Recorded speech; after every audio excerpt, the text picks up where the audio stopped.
you guys have any questions about some of my work or the voiceover industry, feel free to ask. Real quick, I'll just tell you a little bit about myself. Born and raised in San Fernando Valley. Grew up around voice acting. My dad was a voice actor, and the way I got started, I was watching him work one day, and he did Power Rangers. He was the skeleton dude on Power Rangers. So I was watching him work, and the director said, "Hey, we need a kid for this scene." And my dad's like, "Oh, throw Bryce in. He's a kid. He's a pro. Throw him in there." So I jumped in the booth and I just pretended to be like my dad, and things sort of worked out. So since then, I've been fortunate enough to do a ton of great projects. I've done a couple of Final Fantasy games. I'm Rino Kumura in Blue Exorcist, Masao Mikita in Durarara, and recently I'm Kirito in Sword Art Online, which I'm super excited about. Awesome show if you guys haven't seen it. And it's now showing on Toonami, and just found out that they got a spot for us to watch it tonight for anyone who wants to stay up till 2 a.m. and watch Sword Art. It's in the AMV room on the second floor, so it's going to be really cool to just hang out and watch some SAO tonight. So yeah, I'll throw it out to you guys. I mean, if you have any questions, real quick, whose first time is it at AFO? First timers, first time. This is my cousin right here, by the way. Family in the audience. So awesome, it's my first time here too. I heard from folks that have done AFO before that the other place was a lot smaller, and I heard stories of epic pool parties and shenanigans in the pool that were a lot of fun. So yeah, it's been great so far. Hope you guys are having a good time too. So yeah, any questions or anything? Anything you guys want to know about the voiceover industry or about any of my shows or anything like that? Which characters were you in Final Fantasy? I'm Zidane Tribal in Final Fantasy Dissidia, and Dissidia 012, I guess it kind of goes backwards. So he didn't talk in Final Fantasy 9, and when they brought all the characters back in Dissidia, all the ones that didn't have voices were given voices. So Zidane, can't miss him. He's got a monkey tail and two small swords. Yeah, Thank you. Appreciate that. I hope they do more of those Dissidia games because they're really cool. Yeah, Final Fantasy 9 was a big game for me growing up. And it actually helped me make one of my best friends. So it was cool seeing them bring those characters. Yeah, I mean, I grew up playing Final Fantasy 2. I started with Final Fantasy 1. I mean, way back in the day, and played Final Fantasy 3, Final Fantasy 7, but I haven't played Final Fantasy 9. I really should snag that up. What's up, guys? Nothing much. I got a question. I got to let you know do you like Final Fantasy 1? I do like Final Fantasy You'll 1. love Final Fantasy 9 because it goes right back. Really? Yeah. You can get like fighter and like white mage, red mage, like all that stuff. All the different mages you can get. Awesome. So, Yeah, I gotta pick that up and play that through. what is it? If you have a PS3, Yeah. it should still be on the PS Network. Oh, so you can just download it? Yep. Nice. Yeah, because they'll have like classic PS1 and like Final Fantasy 9's one of them. The only problem with those games is like once you start playing, like you cannot stop. Like you're just immersed in that, and like it just takes over your whole life, you know? Yeah, right. Like I'm Asbel in Tales of Grace's F, and I picked that game up, and if you guys have played a Tales game, like they're just ridiculously long. Like I've talked to people who spent like 80, 90 hours of gameplay to get through everything. And like I don't have that much time to play a game. I wish I could play for that long, but just still not through it, you know? Now, I got a question. You mean by Tales game, like as in like Tales of Symphonia, kind of like Tales game? Exactly, yeah. I'm okay. Asbel Lant in Tales of Grace's F. All right, nice. So he's kind of dressed like Elvis. He has like a long, like thin sword. Yeah, I mean, great character. One of the lead of the game. Oh, okay, cool. Yeah, if you haven't played that one, it's a really good one. Yeah, Good part of the Tales series. Yeah, because I haven't played the only Tales games I've played were up to the sequel. I haven't played Tales of Abyss yet. Gotcha. I haven't played the game you said was called Tales of... Graces. Graces F. F, okay. Yeah, I'll have to check that out then. it's really good, and there's tons of gameplay. Like, there's like the whole first arc, and then there's like a whole separate game that they added on to this one. Really? So yeah, it's great if you haven't played it. All right, and what system is it for? PS3, I believe. PS3? Okay. So there you go. All right, exactly, okay. Yeah, Oh, shoot. fellow pillow fighter. If you guys didn't hear, we had a pillow fight last night, which was pretty ridiculous. In Stephanie Shea's room, that was awesome. Does that mean you haven't played any of the Tales games like all the way through, or like attempted to? I haven't picked up any of the other Tales games. Okay. What's the name of the most recent one that just came out? Zillia. Yeah, Zillia looks really good. Again, another game on like my to play list. So you haven't even like tried playing Tales of Graces or? No, I've played Tales of Graces. I'm just not done. Oh, I okay. mean, like I've started. I got through like the childhood arc, like the beginning part, and like started moving forward through everything. But I'm nowhere close to finishing. Yeah, no, that's okay. I'm not done with Abyss or Zillia either. Yeah, what's up? Do you find it ironic that a lot of the anime roles you're in are kind of gaming based, with Sword Art Online, and you were also in one of the old hacks? And Yeah, you know, it just happened to work out like that. I mean, it's kind of cool, you know, that I'm part of those kind of gaming animes, and get to work on actual video games. It just sort of worked out like that. And I think it's where my voice stopped aging. I still sound like I'm in middle school. Like I'm never growing up. Like it's just, yeah, it's perfect for that like young hero. So it's awesome that, you know, I'm getting older, but my voice isn't getting any older.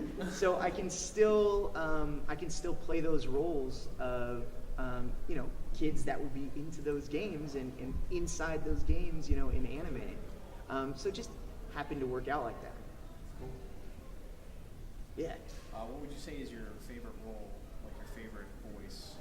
And it's getting tougher and tougher because as I get, you know, more and more of these great roles to play, like my list just keeps expanding. But I mean, Rin Okumura in Blue Exorcist was just, I had so much fun playing that role. I feel like my personality is pretty close to Rin when he's happy. If you guys aren't familiar with this series, this particular character is the son of Satan, and he pulls his sword out and these blue flames grow around his body, and it's all about him going to a school to learn how to become an exorcist, and he goes through this, you know, this whole revenge because Satan kills his father. So it was an awesome role. I mean, he gets super, super happy about the smallest things. And I feel like it was kind of easy for me to jump in there and be happy and excited because I love when I'm working and I'm in the booth. So Rin is definitely one of my favorite. And also Kirito, most recently. It was the same production company, the same director. So I was as Blue Exorcist. So I was really comfortable with the team. And I mean, we just had a good time. You know, we were having fun. The outtakes are ridiculous. I think they just released some of the Blue Exorcist outtakes, so you guys should definitely try to find those. But the ones from SAO, I hope they come out. I'm sure most of them are going to get buried away because they're way too raunchy for anyone to hear. But yeah, it was just good times, and I love that character. I love that show. This is a family-friendly panel. Could you share some of those ones that you know they're going to be buried? You know, it's kind of tough because if I told you like what we were saying and what we were talking about without the picture there, like, it wouldn't make sense. You know, there's a good amount of fan service in SAO. Like, there's definitely shots from like behind a character, and you just see like the character's perfect butt right there, like taking up most of the screen, and like my character will be like back and next to her, like having a conversation with her, but for some reason the camera is shooting from this angle. Add Kirito. So there's definitely a lot of comments on that fan service. So I hope they release some of that stuff. Saw a question back there, yeah. Yeah, how is it that you were able to, like, because you said that you can relate to Rick when he's like really happy. How can you like do it when he's like really annoyed or angry? Like, how do you like switch from that? So everyone has different techniques. What I do is think of something, like think of a moment that got me pissed off or angry. So while I was recording Blue Exorcist, I came home one day to find tons and tons of trash scattered around my floor because my dogs had got into some like granola or something. And the anger I felt for these poodles at that moment, so angry at these little tiny poodles, I brought that into Rin and into his anger, you know. I mean, it could be anything. Driving to the studio and sitting in an hour of traffic and yelling at other drivers in the car. I should really just hit record in my car as I'm driving to the studio, because I'm just yelling at people left and right, you know, in character sometimes. getting ready to go record.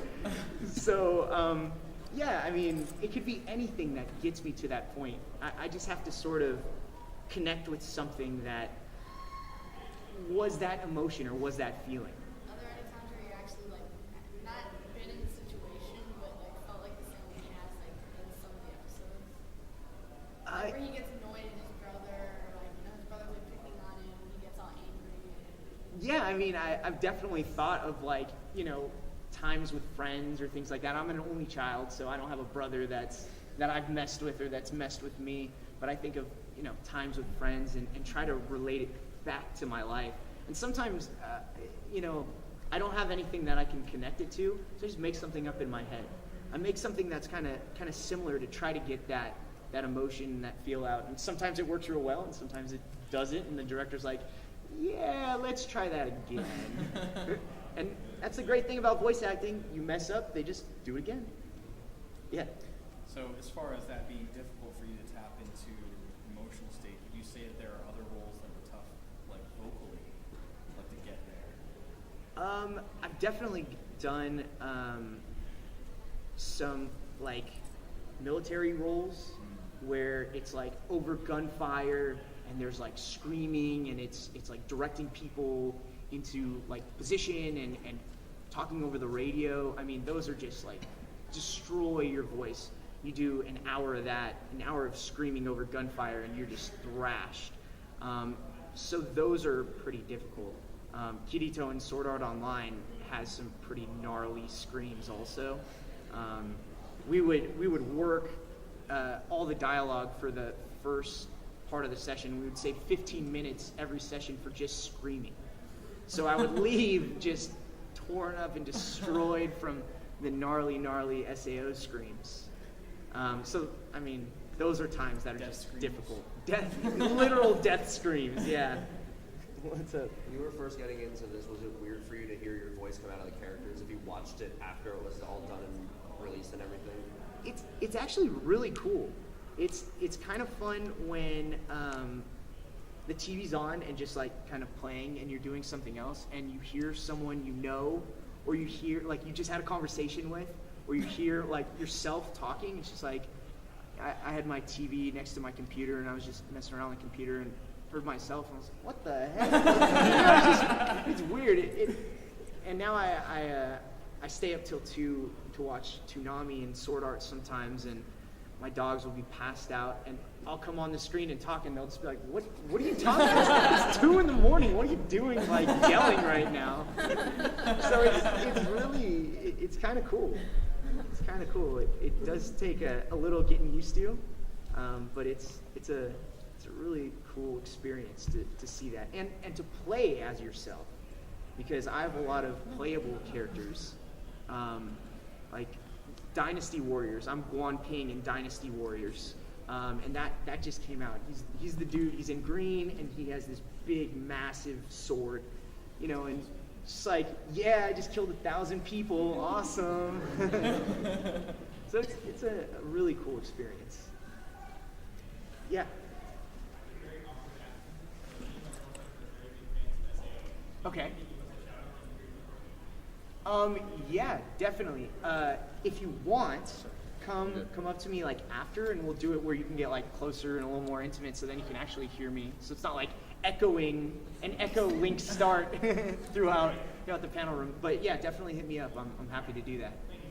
Yeah. Since you do video games, if there is one known popular video game character that you've never voiced, which one would it be and why? I think I don't know if I'd be right for these characters that I want to play, but like I grew up like loving Wolverine. Okay. Like for a short period of time, I had like some big old Wolverine chops. So I mean, everyone would want to play like the things they grew up watching and stuff. So Wolverine would be pretty high on that list. Okay. Other video game specific characters. I mean, there's cartoon characters. Yeah, like well, I watch SpongeBob. Like Yeah, cartoons too. I mean, yeah, I would love to do like to play SpongeBob or be on SpongeBob. Like Okay. that's a great show. I mean, there's tons and tons of great characters out there. For me, I'm really stoked that I have this sort of bunch of characters that I've played so far. Like I'm still relatively young in my career. There's a lot of voice actors that I'm competing with that are double my age and have twice as much experience as me, even though I've been doing this since I was 8. There's guys that are incredible. And I just feel fortunate that I was able to sort of break in and competing against, these great actors. I won in a lot of cases and got these awesome roles. So I'm happy to work. Whatever comes my way, I'm stoked about. Oh. Yeah. What was your favorite? You said you were in Durarara? Yeah. Is that? Yeah, I play Masami Kita, who has ridiculous pickup lines, and Example. Yeah. Under 18, they said. there's a character named Henri, who is very full, and there's one part where she's just right next to him, but he's not talking to her, and he just says, "Henri's so boobylicious, so sexy cute." Like that one just stuck with me, like calling her boobylicious, like with her right there, like that's so Masami. Like great scene. He's an awesome character. One Masami Kita. And he has very cheesy jokes. Yeah. Yeah. Yeah, that's it. What was like your start getting into this? Well, I mentioned before I was I like pulled into convention. the booth when my dad was working, and I was never formally trained. I didn't go to school to be a voice I'm pulling actor. the panel right now. I learned by watching my dad, and I learned on the job. So if you watch .hack and you watch SAO, you're going to see very different acting, and it's just my growth. It's kind of interesting that I go back inside a game and as a Sure, I'm- older kid, 3 years older, but I'm in 11 years later. So it's kind of cool. But yeah, my start was just a small bit on Power Rangers, and I mean, some unknown kid probably just running by the screen or something random, I can't even place it. But that was the start of it. Do you recognize any of your other roles, or your dad's roles in Power Rangers? Yeah, my dad did all sorts of stuff. I would Wikipedia him and look up everything because I can't remember all this stuff. He's Jay and Heat Guy Jay. Man, he worked on Beetleborgs. He worked on Indiana Jones. The thing that's crazy. My dad would go to work just like it was a normal 9-to-5 job. He'd leave in the morning, see you later, come back, and he could have done all sorts of anime and all sorts of video games through the day, and he never even, made a big deal of it. He never told me, all the stuff he was doing. And I still hear things that it's like, that's my dad. Like, there's no like yeah, right. no one sounds like him. Like, that's him. He had this deep, very gravelly, the opposite of my voice, basically. The bad guy from Power Rangers. Yeah, I mean, the skeleton dude from Power Rangers, he was wacky and hilarious and so fun to watch. He passed away about 7 years ago, so it's so awesome that I have all these memories of him to sort of look back on. And there's still directors and folks in the industry that work with him, and they, to this day, they still talk about him and talk about how fun he was and all the awesome things that he did. So Weird to have like a legacy like that. it's awesome. Yeah, I'm sort of carrying on in his footsteps, so I'm happy to do that. Yeah. Do you get a say in what your characters look like? I have no say at all in what my characters look like. So there's two kinds of animation work that I do. There's prelay, which is done before the animation, and that's where they're animating to my voice or to the actor's voice. So we go in, deliver the lines, they have the audio, and then they create the animation to it. Then there's dubbing, which is typical for anime and things from Japan, because obviously the show's already been premiered, it's already come out in Japanese, and we're just moving it into English. So most of the time, the Japanese series, so for SAO, for example, the Japanese series had already shown, a lot of people in the States had already seen it, and then I auditioned for it. So the series is already done, everything is really set in place. There's not too much movement that we have when we move it from Japanese to English. But there's definitely some, because if it's straight translation, it doesn't make any sense. So I'm sure you guys have seen shows dubbed into English, and you're watching it, and jokes just aren't that funny, or things just don't really make sense, because they straight translated it from Japanese. There's a lot of process that goes into adapting into English to make it funny for who's watching it. So in a roundabout way, I have no control over what my character looks like. What about the video games, like for your video game characters? No, they my job is already, they're already done typically with character design, and there's a whole other team that goes into that. All my work is putting a voice to that character, or developing a voice and creating a voice that they're going to match the character to. And sometimes most of the time, it's not my choice what kind of voice it is. When I go in for a job, they'll show me a picture of the character. Sometimes that's all I have to work with. Sometimes not even a picture. Sometimes just a description of what kind of character it is. And I have to sort of imagine what that character is and what kind of voice they would have. So the director will say, okay, read the first line, read the first 3 lines. And I'll just read it, and they'll go, he sounds a little old, make him younger. And then I'll do it again, and they'll go, now he sounds too young, make him a little older than that. And now put a little gravel to it, now do this, and they'll mess with it until they find something. And then I'll do a couple lines, and they'll save that, and that'll be a vocal ref. So then when I come in the next day, they'll play the vocal ref, I'll match the voice, so I'm stay in character, and then we'll continue to record. Because sometimes I don't do just one character in a day.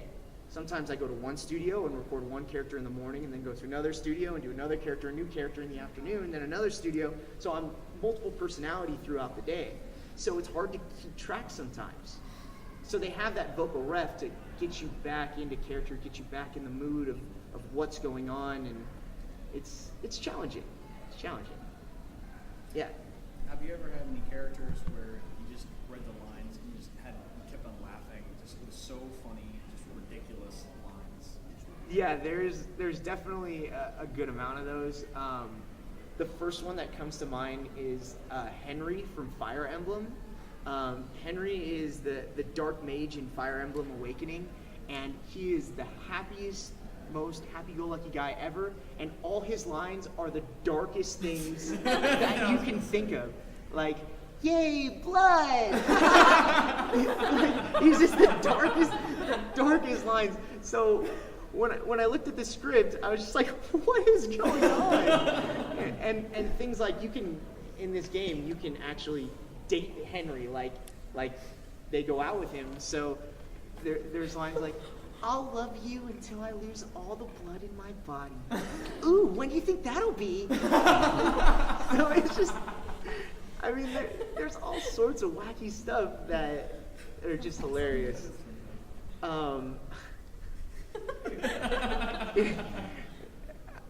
You have to see the outtakes for SAO. There's a couple outtakes and just times where like I could not stop laughing, and there's just takes where, I mean, it's just me trying so hard to get through the line without like that smile coming through, and it's like serious scenes like, nope, you're laughing.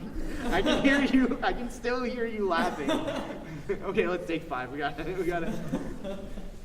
So it's pretty fun. It's pretty fun. Yeah. Vampire Night was another great show. My favorite line in that show is, bang. I play Ido. He's a vampire, an upper class vampire, and there's some of these fangirls, human girls that are fangirling over him at the beginning of the show. But yeah, that was a great show. It was a lot of fun. Got to bring the vampire out and sort of get seductive as Ido. But that was one where Ido's not in every scene, so it's kind of jumping around. So sometimes it's hard to keep track of what's going on. So I might, have 3 lines in episode 1, and then episode 3 I have line 200, 205, 208. So I only see that little tiny block. And it's really rare that actors get to watch the show before or even after. I still haven't seen Vampire Night. I have to pick that up and watch. I know. I have to watch that one. Everyone keeps telling me. I know, and everyone keeps telling me to pick that one up. Definitely need to. But yeah, for a lot of voice actors, especially if you're not the main character, it kind of jumps around. So you only see those little tiny bits, and it's really rare when you can actually watch the series in its entirety before you start. And I've only had that 2 times, Blue Exorcist, because I went to check it out and I got hooked. And the same thing with SAO. I went to check it out and I just watched the whole thing in Japanese. Like, I just looked at my clock. I'm like, what just happened? Like, I just watched 20 episodes. Like, it's sunny out. It's crazy. So. Don't make too much noise now. Yeah. I told him. Yeah, those are tough to stop watching. Yeah. Yeah. If you wound up on anything that was Dragon Ball Z related, what would go through your mind? I would be fanboying because I grew up watching Dragon Ball Z. Okay. And it would be awesome. That would be another dream job to be in shows that you kind of grew up watching that were. I mean, that's always like a dream come true. Okay. Seems like you'd be a good Krillin. A good Krillin? Yeah. I can see that. Watch me start spinning some discs right here. Yeah. How did you feel finding out that you were going to become a fairy in season 2 of Sword Art? I knew it was coming. I knew it was coming. Without spoiling too much, there's definitely some fairy jokes that went on also. I'm sure. But he's a badass fairy. I mean, he's not like a little tiny fairy. He's a badass fairy. He has his little tiny fairy. He has Yui in his pocket. Stephanie Shea, I should just keep in my pocket as I walk around the con. You know, I was I was interested to see where they were going with that. But a lot of people don't like the second arc of the first season, but I really enjoyed it. And after going through it in English, the parts, if you guys have seen it in Japanese, you'll know what I'm talking about. If you haven't, I'm not going to spoil it. The parts that are a little touchy on things that, you know what I'm talking about. With her and the guy? It gets a little rapey, I'll just say. It gets a little rapey. I was like picturing, when I was watching in Japanese, what I imagined that was going on was much worse than what it was meant to be, because there was that translation barrier. I mean, I'm looking at the bottom reading, you know, the lines, and then I look up for a second and I see clothes coming off. I'm like, why did they go in this direction? It's getting rapey. But it all made sense when we went through it in English again, and it wasn't as rapey as I thought it was. So I enjoyed the second season, the second arc, the fairy arc. Yeah. I looked you up on IMDb and I saw that you're a martial arts instructor. I am. Are there any, like, how many of your roles are enhanced because of your martial arts background? A lot of them, actually. When you do video games, they do a series of battle lines. So you have attacks, and you also have damage. You know, damage noises. So I've been punched in the face. I've been kneed in the stomach and dropped with kicks. So I actually know what sounds you would make if that happens. So I think it sort of adds to the realism of games, because I can, you know, go back and think about, you know, when I was sparring and when I got hit, and I can sort of make that noise. Yeah, so it adds to it a lot. It also helps with breathing, because sometimes there's extended screams or yelling, and you have to learn how to sort of control your breath, and definitely helps with that as well. Yeah. Can you show us the moves? You want me to do a martial arts form? Later. Doesn't set you up. Or can I punch him in the face? I have to stay beautiful for voice acting. You gotta have a face of a voice actor here. Go on YouTube and search Bryce Muay Thai head kick. I put for the longest time I thought I was going to be a professional fighter. I decided to sort of change direction at the end of high school. Decided to go to UCLA. I saw an opportunity to go there and study. At that point, I didn't think I was going to be a voice actor. You know, it was always something around me that was fun, but too competitive to get in. You know, just a dream. So I thought I was going to be a fighter, and I competed. I've had over 60 fights, undefeated. Started fighting when I was 10. These are all Muay Thai fights. As I got a little older, I kind of dabbled with fighting as a pro MMA fighter, but I never jumped in the cage. I jumped in the booth instead. So, but Bryce Muay Thai head kick, if you haven't seen it, Jared, you should look it up. This is my cousin, by the way, if you guys didn't know. It's his first convention, so be weird to him.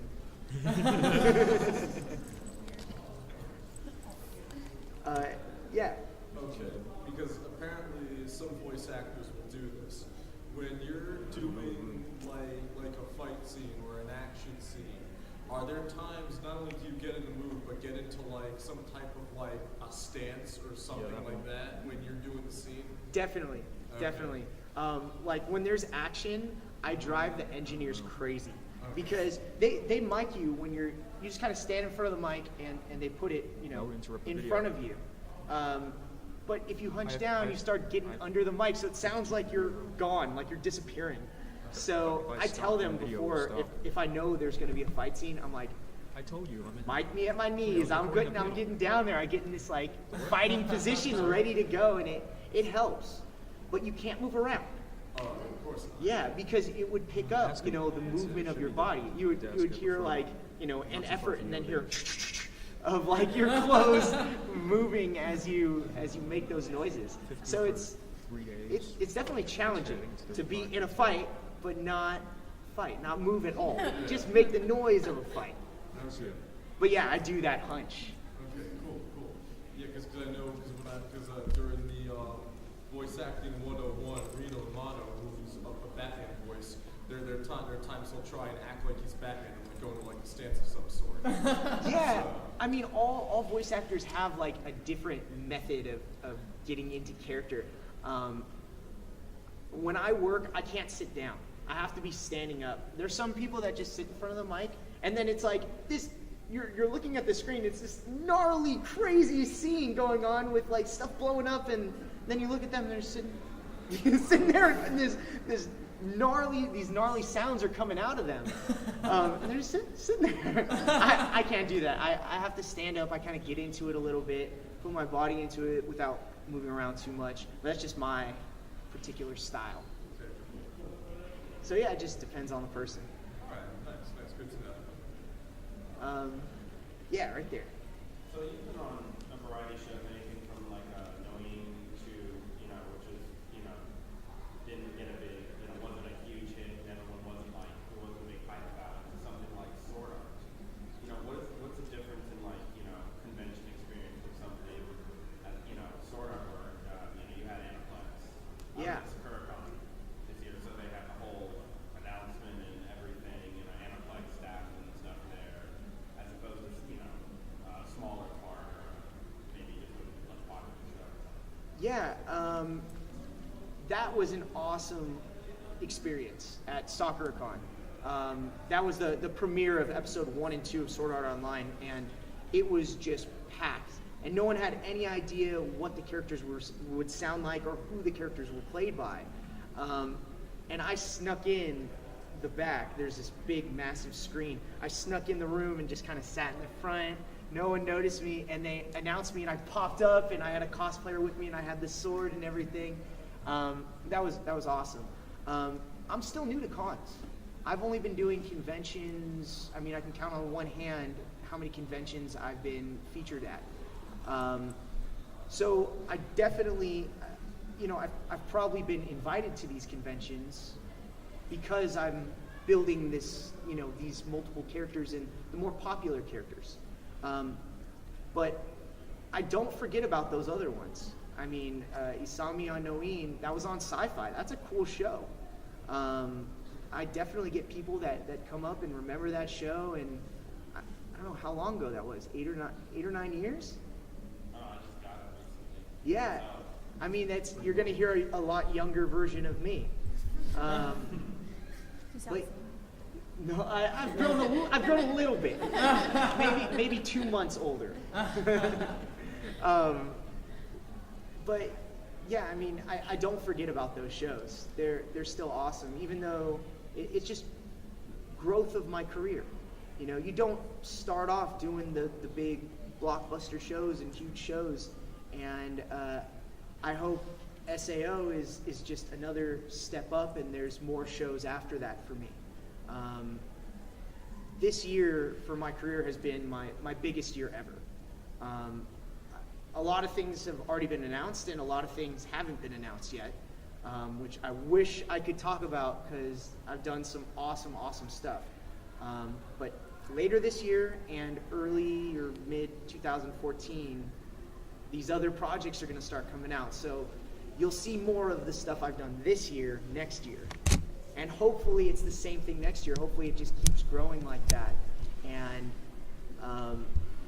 the conventions get bigger and bigger, and more people recognize, all this stuff. Yeah.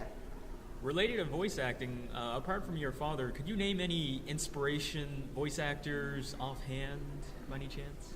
Yeah, I mean, I grew up around a lot of voice actors. So people like Richard Epcar, Steve Bloom. One for me that's a particular inspiration that I look up to is Yuri Lowenthal.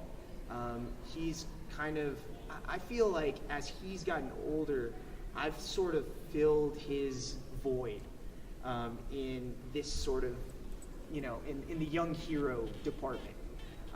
Because, I've always auditioned against Yuri and people like Johnny, Young Bosch, and Sam Riegel, all these really super talented guys.